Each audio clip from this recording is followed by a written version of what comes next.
So నేను ఒక video చూసా. Wife and husband are like పేరు గుర్తు రావట్లేదు. వాళ్ళిద్దరూ ఎస్పెషల్లీ ఆర్గానిక్ ఫార్మింగ్ చేస్తారు.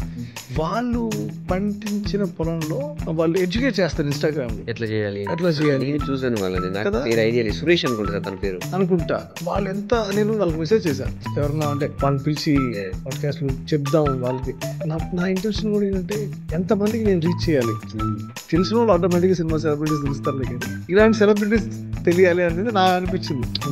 నీ కష్టం అవ్వచ్చు, నీ జర్నీ అవ్వచ్చు, నీ విజన్ అవ్వచ్చు, ఇవన్నీ ఒక టీం తెలియాలనేది నా ఆలోచన. వాళ్ళు అలా చేసి వాళ్ళే కూరగాయలు తీసుకొచ్చి అలా స్టార్లా పెట్టి అన్ని కానీ ఎక్కువ సంపాదించవచ్చు టాలెంట్. బట్ నేను ఎంజాయ్ అది ఇంపార్టెంట్ కదా.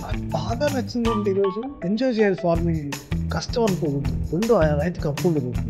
ఇది కానీ ఉంటే వాళ్ళ దగ్గర అప్పు లేకుండా ఎంజాయ్ చేస్తే డెఫినెట్లీ 25 ఏళ్ళలో ఇండియా ఫార్మింగ్ నెంబర్ అవుతుంది. ఆర్గానిక్ ఫార్మింగ్ చేయొచ్చు. అసలు ఇలాంటివి రోగాలని, క్యాన్సర్లని ఈ రోజుల్లో ప్రతి మనిషికి ఏదో ఒక లోపం ఉంటుంది సార్. ఏదో ఒక రోగం అనేది ఖచ్చితంగా ఉంటుంది. ఎస్పెషల్లీ సిటీస్లో కూడా ఇప్పుడు పొల్యూషన్ చూసాం. మీరు ఢిల్లీ వెళ్ళారంటే ఆ రోజు ఆరోగ్యం దెబ్బతిన్నట్టే మీరు.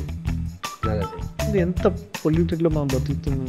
మన భూమిని పాడు చేసుకుంటున్నాం, మన గాలిని పాడు చేసుకుంటున్నాం, మన నీరుని పాడు చేసుకుంటున్నాం. మరి ఏం తింటున్నాం, ఏం తాగుతున్నాం, ఏం పిలుస్తున్నాం కూడా క్వశ్చన్ మార్క్ అయిపోయింది. అది అంతా కార్పొరేట్స్ వాళ్ళు ఇదే, లేకపోతే మనం పాడు చేసుకుంటున్నాం. అవన్నీ కొంచెం